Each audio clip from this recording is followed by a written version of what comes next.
Hello, I'm Sue Stockdale, and welcome to the Access to Inspiration podcast, the show where you can gain inspiration from people who may be unlike you. We hope their stories and insights enable you to transcend your day-to-day challenges and reflect on what you are capable of achieving. We also love hearing from you about the impact that these podcasts have on the way you approach life. So do hop on over to Facebook or Twitter and connect with us there. One of the themes we keep coming back to is the idea that if you follow your passion, you can create the career or life that you want. And today's guest, Lory Mitchell Wingate, is no exception. Starting with a childhood love of astronomy, she has found a way to integrate her passion and work together. She is currently Senior Vice President and Chief Operating Officer at UCAR, the University Corporation for Atmospheric Research in the United States. And she has also hiked across America. So I can't wait to find out more. Welcome to the podcast, Lory. Thank you. It's very good to be here. Now, we've got masses to talk about, I'm sure, in the next 25 minutes or so. And I'm particularly interested to discover more about your love of astronomy. And perhaps there's a good place to start. Where did your interest in astronomy begin? I have a lifelong love of astronomy, but I remember the earliest real interest was when I was in the fourth grade. I had moved to a new location with my family in California, and I really wanted to go to this one elementary school that had a science program. And I was so excited to actually go to that school, which was a public school. And the very first thing I did was tear into that science textbook to look at what I could see in astronomy. And at that time, all you really saw were these little fuzzy bubbles of this is what Venus looks like, this is Mars. And I was so disappointed that that is all I could see in that textbook. But I loved the field, and I have always been passionate about astronomy. And was that something that your family had helped you to get interested in? Where did it come from? No, my family didn't actually. It was really interesting. I couldn't tell you where that spark emerged from, except for just curiosity about the night sky and just really having an interest in that. Now, my family was very much into electronics and they were an engineering focused family. And so maybe some of the interest in technology came from that part of my family, but astronomy was something that I alone in my family was very passionate and interested in. And then how did you pursue that once you'd been disappointed by those books at school? How did you then further your knowledge and your interest? By the time that when I was a child and I was actually going to summer camps and things like that, I would always look for those that had some kind of an astronomy element of it. And I spent a lot of time as a child in camp in these very dark sky areas where we would throw our sleeping bags down on the ground and just watch the sky for hours. And I just loved that. It was such an amazing feeling. So when I got into college, when I actually went into a college experience, I started taking astronomy classes. And that really sparked my interest even more. So I was very fascinated with it and had the opportunity to observe with telescopes and read more about it and learn more about it. And from there, I just went into reading. So reading became my passion around this. Cosmology and physics and everything that makes up the universe became something that I was really passionate and interested about. And when you look up at the night sky, Lory, what is it that's going through your mind? Wow.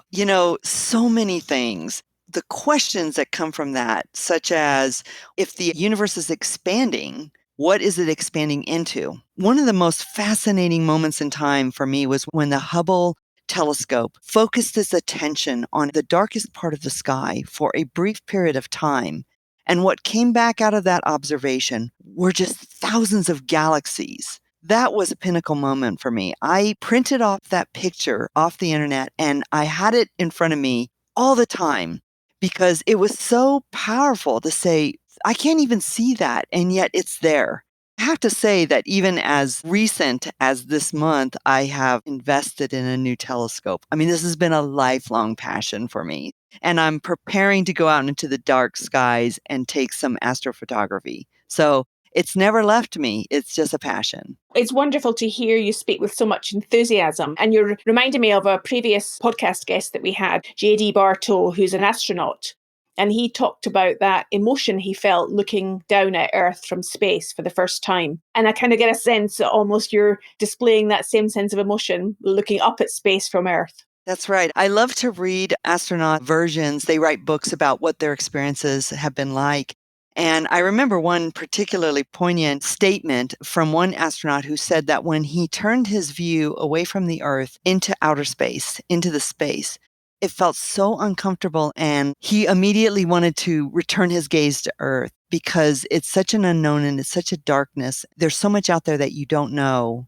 Is a very powerful emotion that it evokes when you look into outer space and when you look out into the sky. And how did you take that interest then into making it part of your career? Was that a conscious choice or did it just evolve over time? It's interesting. It actually just evolved. Everything in my life sort of meshed into one moment in time. So I was in an engineering family. I helped the family business by soldering and developing antennas and receivers, which was a part of what our family business was about. And then I went into policy research, and then I went into aerospace and project management. And then I found myself in the National Radio Astronomy Observatory. And it was like my passion around electronics and astronomy and radios and receivers all kind of meshed together in this one opportunity. It was very powerful. I remember the day that I had just finished a backpack because I love to go out in nature. And I had taken some friends to the Very Large Array in New Mexico. And I was standing in the visitor center of that huge radio astronomy observatory. And I said, why can't I work at a place like this? Why is it that I can't bring my knowledge and experience to bear? And it was within a year I had been offered a job there. And it was the perfect combination. It just led me right there. Wow, it's amazing when you perhaps put that request out into the universe and somehow it came back. That's right. That's right. I found that having that vision of where you want to go and what you want to do and stating it out loud and just aligning yourself to move in that direction, they're very powerful. It really helps you change your life and move in a whole different direction. So across the course of my career, I have worked in at least 4 different industries. And that intent and that desire is absolutely something that you need to put out there. So these things don't just happen by chance. As you say, you're setting your sights on what you hope that you will be able to accomplish in terms of your career. I also understand, Lory, at the beginning of your studies, that you were particularly interested in the arts and creativity. And I'm wondering how that's played a role in your career as well. So the arts are absolutely essential to me. And so when I was a child, I really loved drawing. I loved drawing and actually wanted to go into a field of art, but I was sort of dissuaded around that because of, well, you may not actually make a living. It may be very difficult to make a living in that field. What I did was I looked at how I could use my creativity in different fields. And one of those fields was project management, where I actually learned that you can be highly creative in a structured environment. And that was something that I had never considered before. I thought art was very unstructured and everything else was structured, engineering, for example. But when I started to understand that you could be highly creative in a discipline such as research or science, it opened up a whole new world for me. And have you got any examples of how you did that, how you applied that creativity in those disciplines? In project management, for example, and systems engineering, 2 of the fields that I'm really embedded in and that are part of my everyday experience, I really researched very deep research about what was in those disciplines that actually make them work very well, what makes them work and what is very useful for us. And then I meshed them together in a unique way that I called complex systems methodology. And that meshing those 2 together, it was obvious that those 2 were very complementary, but finding a way, a creative way to think about it with very different perspective actually allowed me to be creative in an area where it was very structured. It's lovely to hear that for people that perhaps don't have that view of how they can apply their strengths in other worlds, in other environments, that you can be creative anywhere, even within a structure. That's right. It really opens up a whole breadth of what you can do. If you're a doctor and you feel like you have to follow the procedures in a particular way, there will be times when you need to think creatively around how do you look at this person as a whole and how do you solve this problem in a more holistic way or with some very creative combinations of activities. So you can be creative in any area, in any discipline. So you were able to draw on that yourself. And I know from a first-hand experience, because of course you and I first connected when you invited me to be involved in one of your books that you were writing. That's right. And that was me talking about an expedition, which you wouldn't necessarily imagine would be in the text of a book about project management and systems engineering. My approach was to look at project management and systems engineering within very different experiences to try to tease out how those experiences were enabled or even made better based on the structure. So it is quite a unique thing to have within that type of textbook. If you are enjoying this episode, you can also read the transcription over at our website, accesstoinspiration.org. And while you are there, click on Contact Us and tell us about what you think of the podcast series and which guests you have enjoyed the most. I think that brings us nicely on to this subject of expeditions and adventure, of which you've also got first-hand experience, Lory. I know that you have been involved in doing the American Discovery Trail, I understand. That's right. When I was working in the aerospace field, I decided that I really needed a break and I wanted to reconnect with the society and with outdoors. And I took a leave of absence for 8 months and I backpacked from Delaware to California across the middle of the country. And it was the most amazing experience that I have ever had. And it has really influenced how I move forward in my life. So tell us, first of all, how far is that in terms of miles? It's somewhere around 3,500 miles, and it took 8 months. It took a solid 8 months to do that. I bet your feet were sore after that, were they not? Yes, they were indeed. Absolutely. Very sore. It took about, I want to say about 2 years for my feet to stop hurting, actually. Do you do as much walking these days? I do. I still avidly hike and backpack, and I really just love going outside and being outdoors. It's really important. So there's me, got this romantic notion of you backpacking across America, looking up at the stars and the galaxies above you and with those dark skies and having a whale of a time. I'm sure it wasn't quite like that all the time. Tell us a little bit more about what the reality of that mega expedition involved. It's really interesting that you tied it back to astronomy because I want to tell you about my very favorite day. But I will say the reality is quite different. Being outdoors and every day, being exposed to the elements. I mean, you have in your mind this vision that it's always beautiful and sunny and or clear. And in reality, it's either raining and cold or raining and hot or sunny and hot, way too hot. You know, there's a whole range. And you often don't think about that. And you also don't think about the dangers that you put yourself in when you're in that situation, walking in certain areas. But my favorite night, I had gotten up at 2 a.m. to walk through a part of Kansas, and it happened to be at the same time there was a meteor shower, and it was a beautiful, clear, crystal clear night. And so I was walking with a red headlamp on just to keep my night vision. And there was a storm off in the distance, and I could see lightning along the horizon. And I looked up, and there's this Milky Way galaxy just spread across the sky with all of these asteroids, all of this meteor shower happening around me.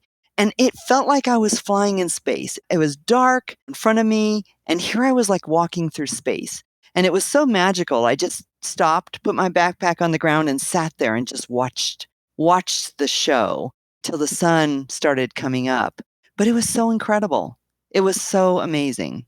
Yeah, it just sounds like it must have been such a unique experience. How did that expedition, that trail, and that experience shape your life from then on? Because I'm imagining it probably was quite a life-changing experience. It was absolutely a life-changing experience. As a matter of fact, I had been on a leave of absence and I went back And I told my boss at the time that I really probably wasn't going to come back. I really needed to do something else, that I had really enjoyed touching and experiencing the people. The people made a huge, profound impact on me. They were so giving and so caring, and I really wanted to do something else. And ironically, that is when I was recruited for the National Radio Astronomy Observatory job. And when I told my current boss at that time that I was leaving for that job, he just said, "Well, that's just like such a perfect job for you. I can't actually say anything but keep in touch, and be in touch with me." So it did profoundly impact how I wanted to approach the world and to really make a difference. Making a difference, I think, to most people in their daily lives is really important and powerful, and something that everyone really kind of strives to make a difference in the world.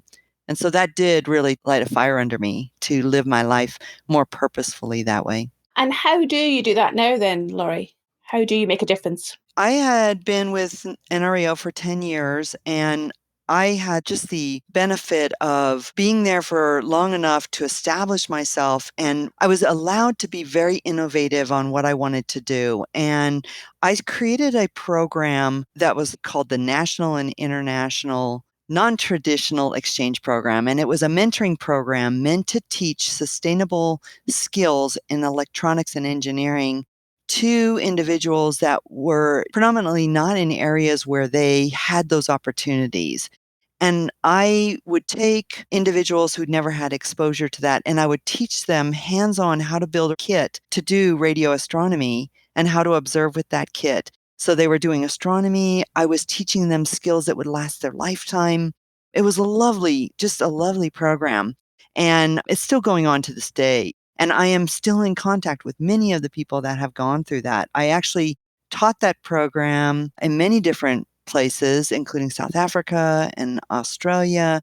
So, talking about how to mesh project management with engineering sustainable skills. And that mentoring program continues to go on. I have 11 active mentees right now that I am mentoring still. That's amazing. So you really are making a difference every day. I feel like if I can lift someone else up to achieve things that they never thought possible, that is the best thing in the whole world I could ever do. That is truly something that is just a very powerful thing. When I see someone achieve something based on what they've learned and what they've been able to strive for, it's just incredible. I completely share that perspective with you, Lory. So how did you move on from there to UCAR, where you are now? What's different about your role now, and how does that add to your interest in astronomy? Yeah, great. Thank you. So, when I had just returned from doing 6 weeks of training in project management and engineering in South Africa and Japan, when I got back from that trip, I was being recruited for this position that I'm in now. And I was speaking to the CEO of the company I was at NRAO, and I said, "What do you think about me taking this other opportunity? I'm kind of ready to do the next step in my career." And I've always had a very respectful, open relationship with all of my previous bosses, so that they always know if something's on the horizon and they can't get caught off guard. And he was extremely supportive, and he said, "This really is a really great next step for you." What appealed to me in this position was it was about Earth system science. And there is one part of the organization is the Mauna Loa Solar Observatory. And so there was a component of astronomy. There was a component of Earth system science, modeling and computing, which I really love, and field campaigns and really putting instruments out there, instrumentation. All of these elements, I thought this is a really good fit for me for the next step in my career, because I can help advance science in very powerful ways for individual humans, where astronomy is nice from a visualization and a vision kind of perspective. You look at the sky and you wonder, but you look at the earth and you know that you can make a difference. You know that you have it in your power to change the earth in a positive way. And that appealed to me. So I did move over to this position to do that. Many things that are happening atmospherically in the world these days is at the forefront of many people's minds. I guess part of what I think your role is about the communication of the advances that are happening and being that conduit. What do you think helps in that communication process for people to engage with the science and the research that's being done, and for them to take on board what it actually means for them in a digestible fashion? Part of our mission, you're right, is communicate, educate, convey information to ensure that the outcomes of the science are well distributed and well known, and that we're actually educating and training the next generation of scientists so that they can take on the work and do even better work, more work. It is so important to communicate these. And what I'm seeing is very essential is that we connect to people in ways that it makes a difference in their lives. And so one of our mission elements is to take our research and operationalize it to make a difference in people's lives. So one of the ways that we do that, for example, have to do around life and death from storms. So doing the research that provides trends so that we can notify people to leave the area so they are not negatively impacted. That has a very personal connection to me because my sister lives in New Orleans and she lost her home to Katrina and everything in it. And so just the thought of having enough time to have warnings so that people could take what they need and leave and save themselves is so powerful. And that mission in itself, that is one of the things that we really strive to do, is operationalize it so that individuals can really use that science for themselves. And that's like a really practical way of people, as you say, applying the science and thinking about how it makes a difference in their lives on a daily basis, potentially. So if you were to think about meeting the leaders of the G20 nations, for example, the most powerful economies in the world, and you had a few moments to convey to them some of the learnings and insights that you've gained, both thinking about astronomy and earth sciences, what would be the kind of key messages you would offer to them?